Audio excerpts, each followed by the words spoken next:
17번째 만난 수출의 날 기념식입니다. 이 자리에 나온 박정희 대통령은 현재 추세를 보아 올해 수출 목표 10억 달러 돌파는 무난할 것이라고 전망하면서 그런 시절도 있었습니다. 물건 하나 만들려면 사람 손이 구석구석 닿아야 했고 일할 사람도 넘쳐났습니다. 저희가 만드는 이 실 한 올에 정성을 들여서요. 좋은 제품을 만들어가지고 시장 경쟁에서 이기고 또 수출 증대에 힘을 쓰는 산업 여건이 되겠고요. 이제는 상황이 많이 달라졌습니다. 공장에도 농촌에도 일할 사람 찾기가 하늘의 별 따기입니다. 사람의 자리는 로봇들이 채우고 있습니다. 작업자는 가상 공간에서 업무를 내리고 로봇은 실제 생산 라인에서 부품이나 차체를 이동시키는 거죠. 앞으로 우리는 점점 더 로봇을 사용할 수밖에 없는 상황에 처해져 있어요. 왜냐하면 생산 가능성 인구가 이제 급격하게 떨어질 것으로 예상되고 있습니다. 이건 정해진 미래입니다. 그렇다면 우리는 이 로봇을 어떻게 맞이해야 되는가?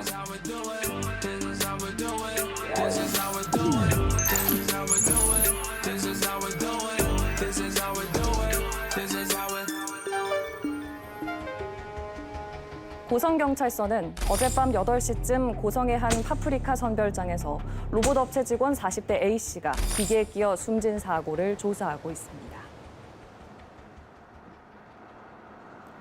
끔찍했던 그날의 사고. 선별장은 문을 닫았습니다. 1년 중 가장 바쁜 파프리카 수확철인데 작업도 중단됐습니다. 농민들도 돈 주고 업체를 불렀는데 그 사고 때문에 농민들도 출하를 못하고 있으니까 12월 1월 달에 제일 많죠. 제일 비싸고 제일 많고 우리가 이제 서울 가락시장으로 보내고 일본으로 수출하고 하는 그걸 하고 있는데 지금 이제 출하를 못하고 미루고 있죠. 지금 이건 사실 선별장 자체가 이렇게 돼 있으니까. 나머지 분들은 조금씩 다 출하. 관계자를 만나 사고가 났던 선별장 내부로 들어가 봤습니다. 저희가 되게 물량도 많고.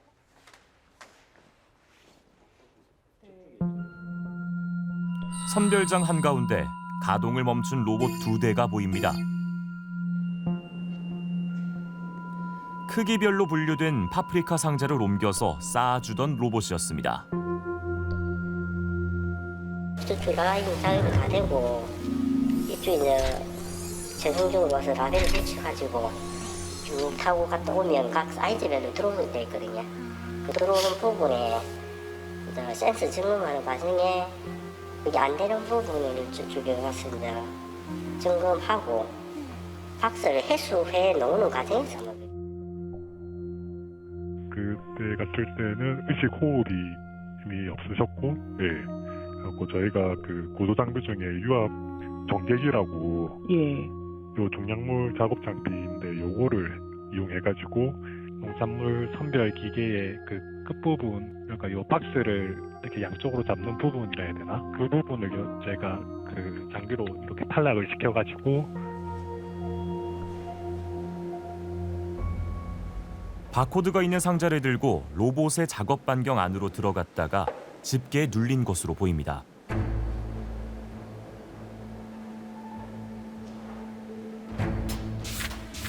사람 잡는 로봇, 로봇의 역습. 국내 언론은 물론 해외 언론까지 이 사건을 대대적으로 보도했습니다. 고령화의 인구 감소로 일손이 부족해지자 농민들이 돈을 모아 도입한 로봇이었습니다. 사람 구하기 힘들어서 농민들이 이제 그 로봇을 설치했죠. 비상 자부담도 있었고 비용도 많이 들었었는데 사람 구하기가 너무 어려우니까 로봇을 해갖고 생산량을 좀 많이 좀 빼내기 위해서 출하하기 위해서 일하러 오시는 분도 좀 꺼림직하게 생각하시고 농민들은 출하를 또 보내서 또 그런 생각이 들고. 경찰과 고용노동부는 로봇이 오작동한 것인지 직원의 과실이 있는지 등을 조사하고 있습니다. 일단은 이제 크게 민사와 형사 책임으로 나눌 수 있는데 민사적으로는 이제 유지 보수를 담당하는 회사의 근로자가 업무를 수행하는 중에 사고를 당했기 때문에 유지보수를 하는 업체와 근로자 사이에 업무상 재해로 볼 수 있는지 그거에 따라서 손해배상 책임이 문제가 될 수 있을 것 같고요. 그다음에 이제 형사상으로는 해당 유지보수를 담당하는 회사가 산업안전보건법상의 조치를 다 했는지 여부가 문제가 될 수 있고요. 그 조치를 하지 않았다면 산업안전법 위반이나 업무상 과실 책임이나 이런 거 문제가 될 수 있을 것으로 보입니다.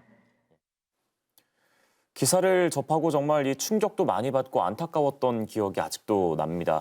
근데 문제는 우리나라가 지금 공장이든 농촌이든 일할 인구가 없기 때문에 로봇 도입이 늘어나고 있고 그러다 보니까 지금 이렇게 로봇에 의한 사고가 늘어나고 있는 거잖아요. 네, 실제로도 생각보다 이 산업 현장에 로봇들이 많이 도입이 돼 있습니다. 국가별 산업 로봇 밀도라는 게 있는데요. 이게 우리나라가 세계 1위입니다. 근로자 10,000명당 1,000대, 그러니까 근로자 10명당 로봇 1대가 도입돼 있는 건데 2위인 싱가포르와도 격차가 좀 큽니다. 네. 이렇다 보니까 로봇 관련 사고도 끊이지 않고 있는데요. 지난 5년간 국내에서 로봇 사고로 숨진 사람만 16명에 이릅니다. 예. 만약 이렇게 로봇에 의해서 산업재해를 당했을 때 피해 보상은 어떻게 받아야 합니까? 네, 보통의 산업재해와 마찬가지로 이 피해자 평균 임금의 60~70%를 보상을 받을 수 있습니다. 하지만 이 나머지 손해에 대해서는 이 로봇 제조사나 관리 책임자 등을 상대로 손해배상을 청구해야 합니다. 예, 무엇보다도 사고가 나지 않도록 사전에 예방하는 게 가장 중요할 것 같습니다. 근데 한편으로 이 기업의 입장에서 보면 우리나라가 저출산 고령화를 겪고 있으니까 일할 사람이 없고 그러다 보니까 이 제조업의 비중이 안 그래도 높은 우리나라에서는 기업들이 로봇 도입을 고려할 수밖에 없을 것 같아요. 네, 특히 좀 반복적이고 체력 소비가 심한 업종, 예를 들어서 물류업계 같은 경우에는 로봇 도입을 좀 빠르게 늘리고 있는 상황인데요. 어디까지 도입됐는지 저희가 현장 다녀왔습니다. 인천에 있는 한 물류센터.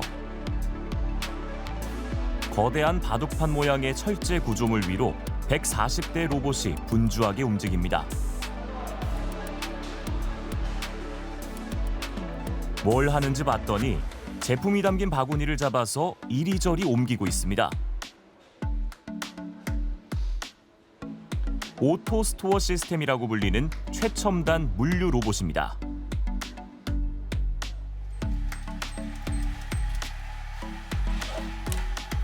인공지능으로 주문량 데이터를 분석한 뒤 인기 많은 상품은 위층, 잘 안 팔리는 상품은 아래층으로 알아서 분류해 넣습니다.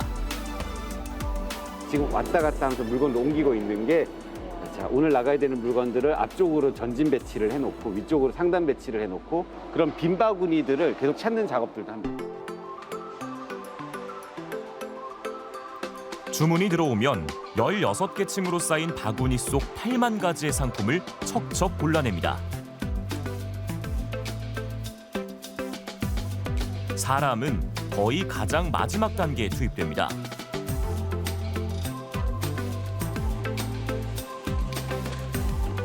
물건이 담긴 바구니를 로봇이 작업자에게 건네면 작업자가 제품을 상자에 옮겨 담습니다.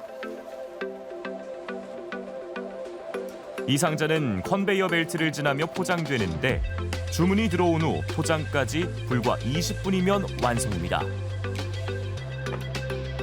지금 작업자들도 보시면 굉장히 가벼운 화물들을 박스에 담는 역할, 단순한 역할이지만 또 이게 상품이 오포장되면 안 되기 때문에 그런 단순하지만 중요한 역할들을 작업자들이 수행을 하게 되는 거예요. 로봇 시스템 도입 후 물류센터 공간 활용은 4배 높아졌고 하루 처리 물량은 1.5배 늘었습니다. 물류업계는 사실 굉장히 전통적으로 노동집약적인 산업입니다. 물류센터에서 일하는 게 지옥의 알바다, 지옥의 정말 노동 현장이다라는 우스갯소리도 있었는데요. 그러다 보니까 충분한 인력을 수급하기가 굉장히 어렵고요. 또한 노령화 사회로 진입하면서 이제는 사람 구하는 게 가장 어려운 일이 돼버렸어요. 기존에 사람이 담당했던 일들 중에서 좀 어렵고 부상의 위험이 있고 이런 일들을 로봇이 해주고 여전히 사람이 필요한 영역도 있거든요.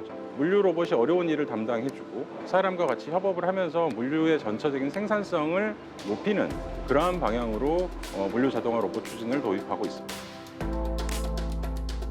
로봇이 어려운 일을 맡고 사람과 함께 일하는 이상적인 장면. 그런데 안전 문제는 어떨까요? 과거 3년 전에는 저희 회사에서 운영하는 로봇이 단 한 대도 없었습니다. 그런데 3년이 지난 지금 저희가 직접적으로 현장에서 실제로 운영하는 로봇의 대수가 이미 500여 대를 넘어섰고요. 내년이 되면 그 속도는 점점 더 빨라질 것으로 저희는 보고 있습니다. 안전이라든지 피로감이라든지 이런 부분들을 개선하지 않으면 저희가 필요한 인력분들을 또 모실 수가 없기 때문에 이러한 물류 자동화를 통한 작업 방식의 개선, 안전의 개선, 작업 난이도, 강도에 대한 개선은 반드시 해결해야 되는 숙제라고 보고 있습니다. 근데 문제는 이제 로봇끼리 일하는 게 아니라 아직까지 사람과 함께 일하니까 사람에 대해서 안전사고가 일어나지 않을까 하는 우려는 여전히 남아 있습니다. 처음에 봤던 이 고성 사고 사례는 비교적 단순한 일을 하는 로봇이었지만 최근에는 스스로 판단을 내릴 수 있는 인공지능이 탑재된 로봇들이 나오고 있잖아요. 네, 인공지능 로봇이 잘못된 판단을 하지 않도록 하는 건 이 단순 작업을 하는 로봇에 비해서는 당연히 어려울 수밖에 없습니다. 그런 인공지능 탑재 로봇이 산업재해를 일으킬 경우에는 법적인 책임 문제도 더 복잡해지는데요. 이 제조사의 책임이 어디까지인지를 두고도 좀 공방이 벌어질 수 있습니다. 전문가 얘기 들어보겠습니다.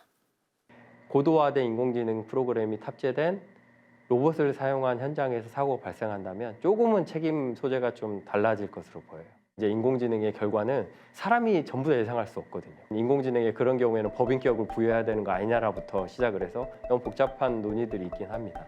왜냐하면 이제 인공지능의 뛰어난 기술들이 이제 전반적으로 점차 적용되고 있는 상황이기 때문에 이제 소위 최근에도 논란이 되고 있는 환각 현상이라든지 이런 것들이 산업 현장에서도 그러한 비슷한 오류들이 발생하지 않다 하는 점을 장담할 수는 없거든요. 이제 더 오히려 약간 어떻게 보면 대응하기가 더 어려워진 측면도 있지 않느냐.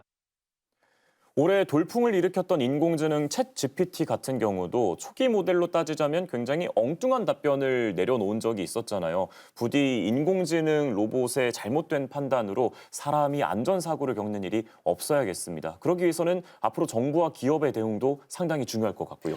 네, 분명한 건 이미 많은 산업 분야의 로봇이 도입이 되어 있고 이런 흐름을 늦추거나 발전을 지체시킬 수는 없다는 겁니다. 위험성을 좀 충분히 인지를 하고 예방 체계를 철저히 구축을 해서 늦지 않은 시기에 대응을 해야 한다는 얘기가 나옵니다. 싱가포르에 문을 연 국내 완성차 업체의 첫 지능형 공장입니다. 작업자들이 보조 로봇을 착용한 채 자동차 부품을 조립합니다. 부품도 컨베이어 벨트가 아닌 로봇이 날라다 줍니다. 공장을 뛰어다니는 사족 보행 로봇은 검수 작업에 한창입니다.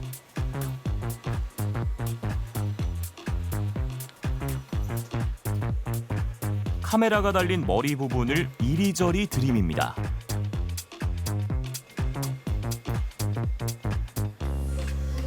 주문대로 차가 잘 만들어졌는지, 불량인 곳은 없는지 조립된 차체를 꼼꼼히 살펴봅니다.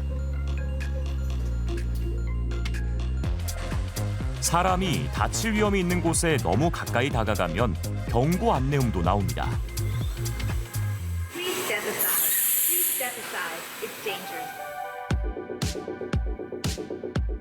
디지털 공간에는 실제 공장과 똑같은 이른바 쌍둥이 공장이 구축돼 한국에서 싱가포르 공장의 설비를 제어할 수도 있습니다.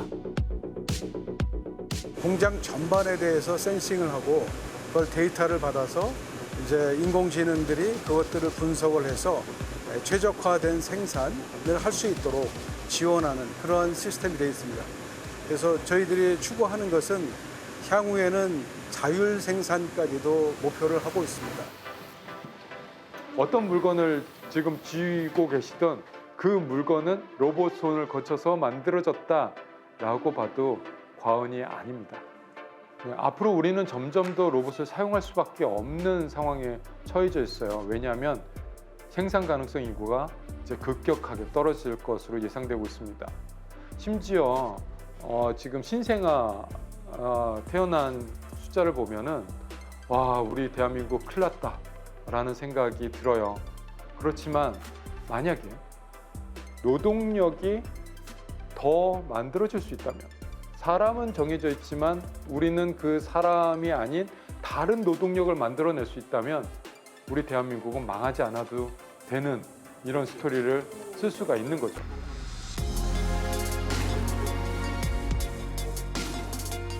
피할 수 없는 로봇과의 공존 사회. 우리는 충분히 대비하고 있을까요? 자동차가 처음 나왔을 때 사람들은 자동차를 두려워했어요. 킬링머신이라고 불렀습니다.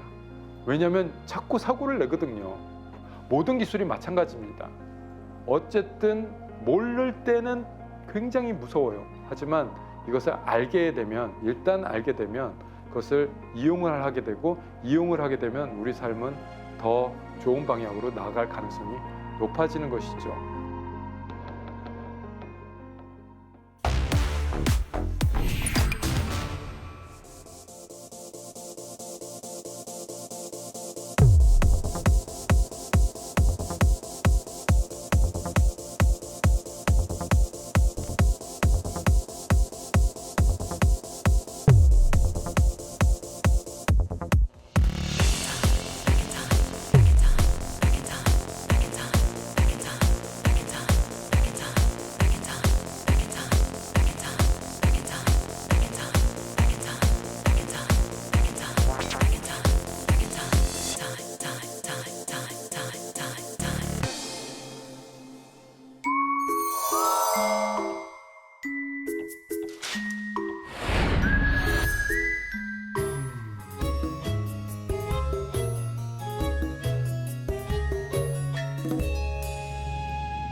제주공항 3층 출발장. 다 쓴 일회용 컵에 붙은 바코드를 기계에 찍고 컵을 회수함에 넣습니다.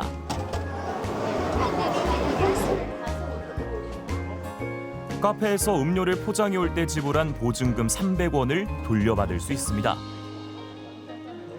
제주의 대형 프랜차이즈 매장 500여 곳에서 일회용 컵 보증금제가 시범 시행된 지 벌써 1년. 제주를 오가는 사람들에겐 익숙해진 모습입니다. 이제 공항으로 오는 길에 이제 테이크아웃해서 오면서 항상 이용하는데 일단 여유 시간을 늘 가지고 오는 편이에요. 음료를 할 때 따로 지불을 또 해야 되는 부분이 좀 불편하긴 했는데 이제는 이제 보통 사람들이 주위에서 보면 다 일상적으로 많이 하는 것 같고 손님들도 많이 모아놓고 공항 와서 많이들 하시는 것 같아요.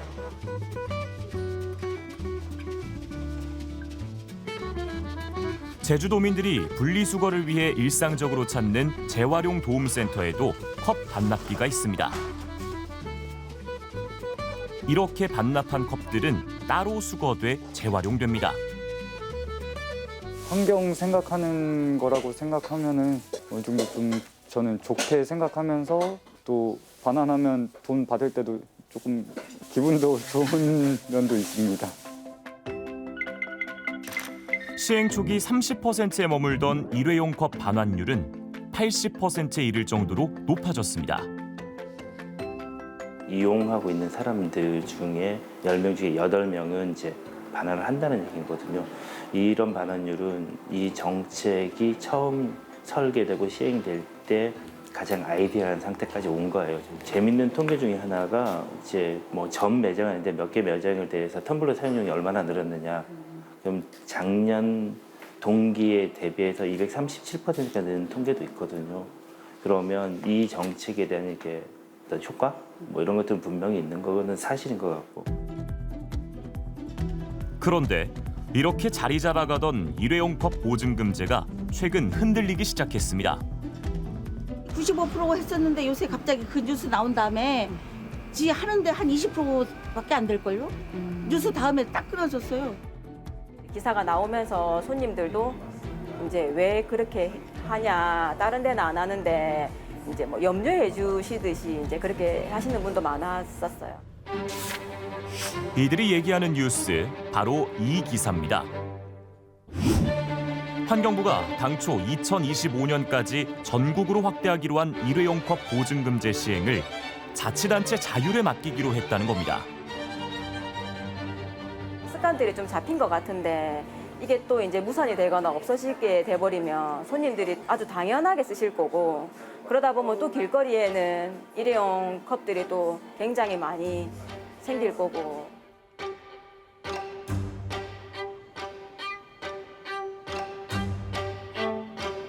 지난 6월 취재진이 찾았던 보증금제 시행 카페입니다. 출입문 근처에 붙어있던 보증금제 시행 안내문은 사라졌고 매장 앞에 있던 일회용 컵 회수함도 치워졌습니다.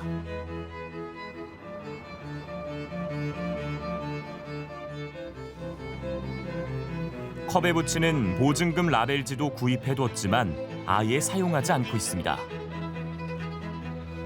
톡방이 있거든요. 그래서 저기 뭐 정부에서 이번에 이거 간다, 안 한다, 여기저기 안 했다니까 저도 안 해요.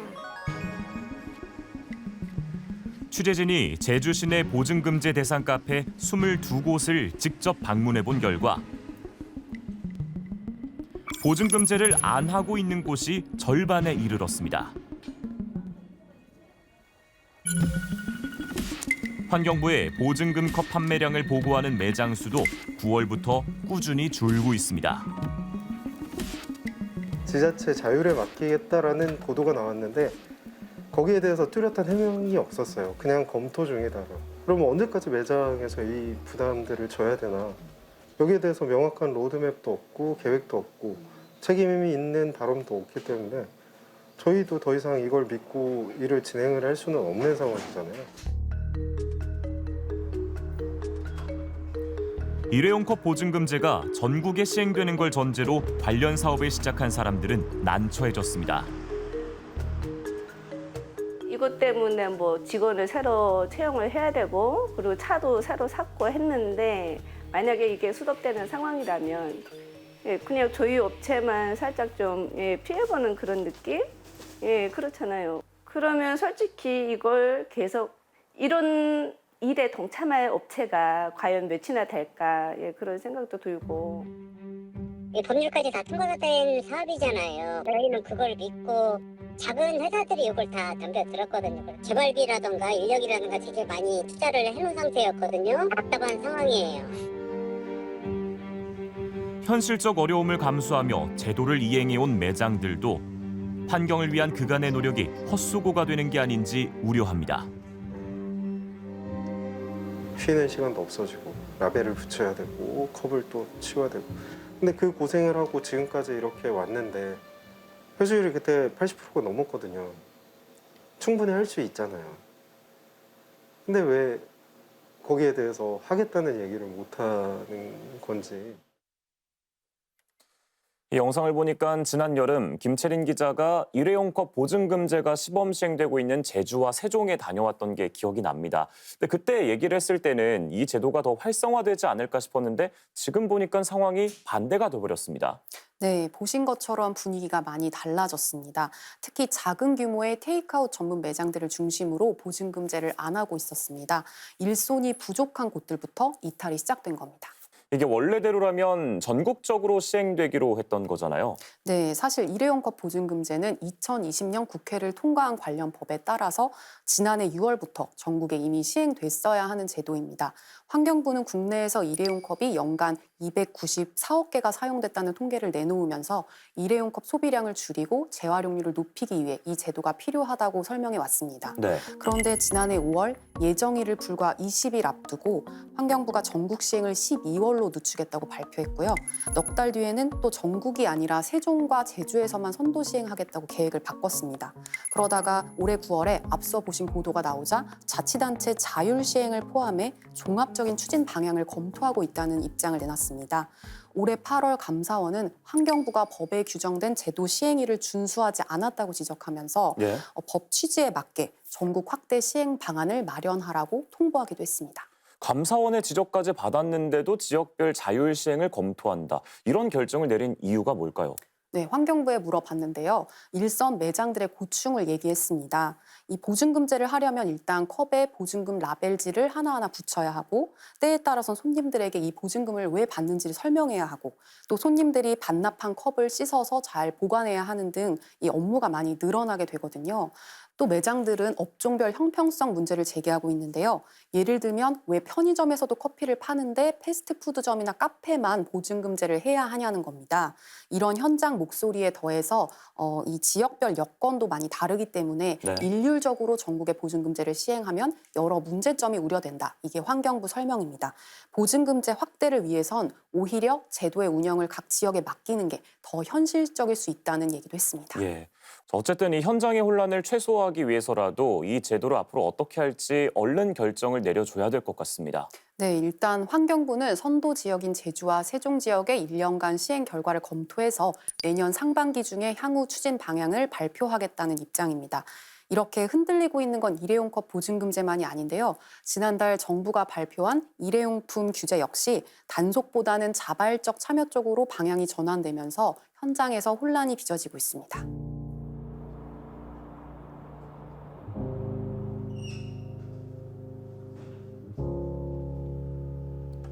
모두가 떠난 공장. 그 빈자리를 돌아보며 한지만 씨의 하루는 시작됩니다. 이 습관이에요, 습관. 계속 1년 360 계속 나오는 습관처럼 나오는 거예요. 제가 여기 나와가지고 딱히 뭐 할 일은 없어요. 와가지고 기계들 한번 쳐다보고 뭐 재고들 한번 보고 내가 여기 없으면 완전 끝난 것 같은 심정이 드는 거죠. 밤낮 없이 종이 빨대 만들기에만 매달린 지 벌써 5년. 빨대를 만들려니까 원지를 찾아야 될 거 아니에요. 전국을 제가 다 돌아다녔어요. 뭐 서울부터 저 밑에 뭐 포항 쪽 뭐 이런 데 전부 다 돌아다니면서 보통 평균 사람들이 1년에 한 3만 킬로 탄다 그러던가요. 그런데 저는 한 거의 7만 킬로 이상 타는 것 같았어요. 한 2년 동안. 공장을 멈춰 세운 건 지난달 7일 환경부 발표했습니다. 플라스틱 빨대는 계도 기간을 연장하겠습니다. 플라스틱 빨대의 대체품인 종이 빨대의 가격이 3배 가까이 비쌈에도 불구하고 소비자의 만족도는 매우 낮아 불편을 호소하고 있습니다. 비싼 종이 빨대를 구비하면서 규정을 지키려고 하는 매장에서는 고객과의 갈등으로 이중고를 겪고 있습니다. 이러한 점들을 고려하여 대체품의 품질이 개선되고 가격도 안정되는 시점까지 계도 기간을 연장하고자 합니다. 매장 안에서 플라스틱 빨대를 사용하면 과태료를 부과하는 단속 시행일을 불과 보름 앞둔 시점이었습니다. 거래처에 가다가 이제 그 소식을 들은 거죠. 뭐 하늘 노랗고 뭐 그런 진짜 아무 생각도 안 나는 거예요. 그래서 운전을 하고 계속 가면 또 무슨 일이 생길지도 모르겠고 차를 세워놓고 가길에 세워놓고 한 1시간 정도는 그냥 앉아서 울었던 것 같아요. 이것저것 생각하면서. 일정에 맞춰 준비해둔 종이 빨대 2,500만 개는 하루아침에 갈 곳을 잃었고 환경부 발표 당일부터 주문 취소, 반품만 잇따르고 있습니다. 이렇게 반품 오는 경우가 없거든요. 다 그런 거예요. 그래도 11월 9일이고. 예. 거의 같은 시기 때 오는 예. 가족처럼 지내던 직원들도 그날부로 일터를 떠날 수밖에 없었습니다. 울컥했죠. 앞날도 캄캄하고 이제 집사람이랑 어떻게 얘기를 해야 되나 싶기도 하고 재취업 준비하고 있어요. 예. 취업 준비하고 있고 일단 짬짬이 아르바이트도 하고 있고. 애써 만든 빨대를 바닥에 쏟아붓고 내동댕이 치며 환경부에 항의도 해봤지만 현실은 크게 달라지지 않았습니다. 이렇게 갑자기 바꾼다는 게 이게 배신감 이상이에요, 사실은. 모든 게 나라 정책에 대해서 배신감도 이상으로 느끼고 있고 앞으로는 믿을 수가 없어요, 정부를 진짜로 믿을 수가 없어요. 믿을 수 없다라는 말이 참 마음 아프게 와닿습니다. 근데 저도 종이빨대를 사용하면서 사용하다 보면 종이빨대가 막 물렁해지고 찢어지기도 하고 음료의 맛을 떨어뜨린 거 아니냐 이런 기분도 들었는데 그래도 지구를 위해서 환경을 위해서라고 하니까 참고 사용을 해왔거든요. 근데 다시 플라스틱 빨대로 돌아가도 된다고 하니까 이래도 되나 싶은데요. 네, 종이 빨대가 완벽한 대체제냐 여기엔 이견이 있지만 플라스틱 빨대 사용을 줄여야 한다는 건 이미 오래전 결론이 난 사안이거든요. 정부가 플라스틱 빨대 규제를 하겠다고 한 게 5년 전입니다. 또 작년 11월부터는 매장 내에서 플라스틱 빨대를 아예 못 쓰도록 단속하겠다고 했다가 갑자기 계도 기간 1년을 두더니 그 1년이 지나니까 또 단속을 유예한 거거든요. 이 결정은 여야를 막론하고 큰 비판을 받았습니다. 환경부가 무슨 구멍가게도 아니고 그거 한 부처가 기본 원칙도 있고 이 주먹구구식으로 이런 식으로 그냥 정책을 저 손바닥 뒤집어 왔다 갔다 해도 되는 겁니까?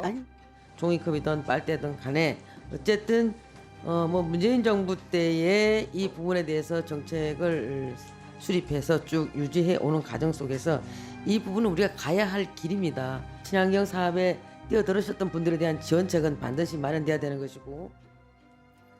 이런 비판과 혼란을 환경부도 어느 정도는 예상을 했을 텐데 그럼에도 불구하고 이런 결정을 내린 가장 큰 이유는 뭘까요? 네, 일회용 컵 보증금제 전국 시행을 미룬 것과 비슷한 이유인데요. 소상공인들 고충이 크다는 겁니다. 종이 빨대는 플라스틱 빨대보다 최소 2배 이상 비싸고 또 종이 빨대가 불편하다는 고객 민원에 시달린다는 매장들 의견이 많았다는 겁니다. 네. 그래서 이들의 부담을 줄이기 위해 일단 단속보다는 일회용품 사용을 자발적으로 줄이도록 그 방침을 바꿨다는 겁니다.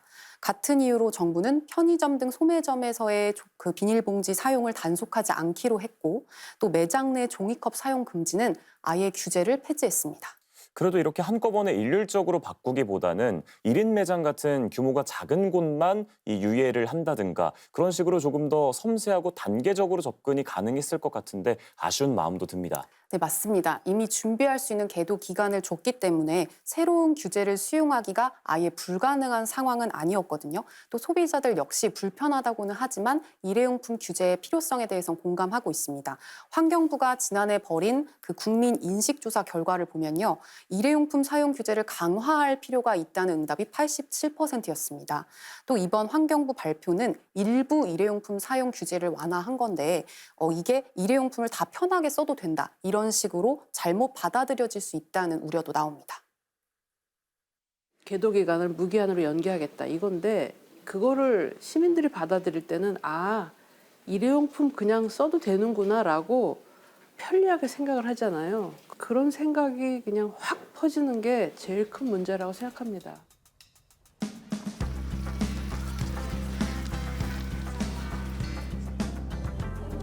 네덜란드 수도 암스테르담의 한 한식당. 식당 곳곳에 일회용 포장 용기들이 쌓여 있습니다. 이걸 사용하는 손님은 돈을 내야 합니다. 지금 현재 15센트로 정해져 있고요. 그리고 15센트는 캔 음료 또는 이제 플라스틱이 포함된 포장 용기를 사용하는 경우에만 차지하고 있습니다. 네덜란드 정부는 올 7월부터 식당과 카페, 슈퍼 등에서 일회용 플라스틱 용기 무상 제공을 금지했습니다. 플라스틱 코팅이 된 종이컵, 그릇까지도 추가 금액이 부과됩니다. 일회용 플라스틱 소비를 2026년까지 최소 40% 줄이기 위해 도입한 규제, 이른바 플라스틱세입니다. Elke dag worden er in Nederland 19 miljoen wegwerpbekers en bakjes weggegooid.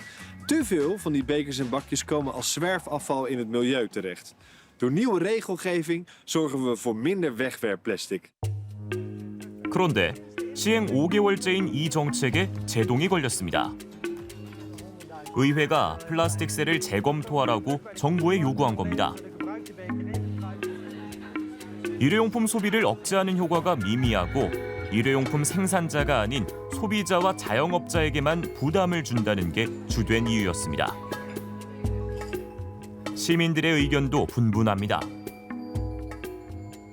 The cost at the end of the day is carried on to the consumer. So we pay more but the consumer doesn't know where this tax goes. So this is a big question. Yeah, I mean, in general, I'm quite positive. Those policies, I think it's good. The only thing is that I think bigger companies should spend more time, should be more innovative to also, in a quicker pace, change this plastic world. 환경 정책을 이끌어가는 유럽에서조차 일회용 플라스틱 소비를 줄이는 방법을 놓고는 치열한 논쟁을 벌이고 있는 겁니다. 일회용 규제라고 하는 거는 이게 한 방에 그냥 매끈하게 싹 갈 수는 없어요.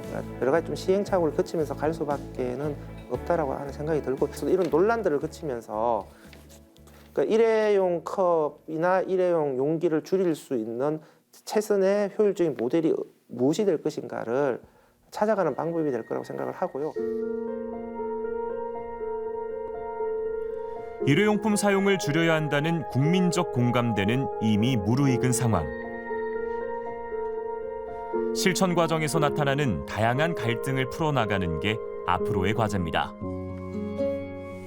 이 모든 생산들이 다 탄소를 유발하는 거고, 그게 결국은 이제 기후 재난이나 이런 걸로 우리한테 돌아오는 거잖아요.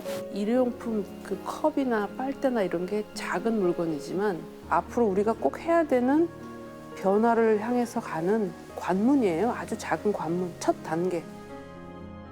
시간이 지나면서 익숙해지는 거거든요. 그러면서 정착이 되는 것이죠. 움츠러들지 말고 좀 더 과감한 시도들을 하면서 그 속에서 계속 국민들을 설득해가는 과정들이 필요하다고 생각을 해요.